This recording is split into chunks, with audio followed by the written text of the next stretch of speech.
Hi hello नमस्कार जय जगन्नाथ आपण मैंने केमती अच्छा आशा कर भल थे मुझे भल अच्छी आपण भल पाइबा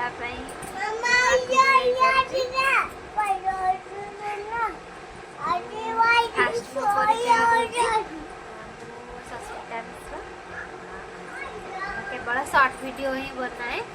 आज भाविली ब्लॉग गोटे बनैबी या गोटे गोटे ब्लॉग करी आपण मैंने भल पाइबा खाऊ आपड़ी मत सपोर्ट करेंगे आगे को आ गोटे गोटे ब्लॉग करी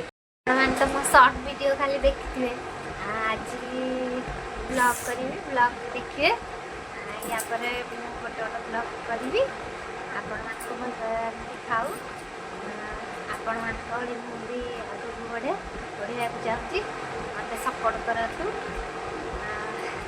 फास्ट ब्लॉग करुँच तो जापारूनी केमती करा जाए कौन धीरे धीरे अभ्यास हो जदि किसी भूल कही थाए मत क्षमा करदे जदि मो वीडियो भल लगे आपन को पसंद निश्चित शेयर लाइक कमेंट सब्सक्राइब करें रही जय जगन्नाथ।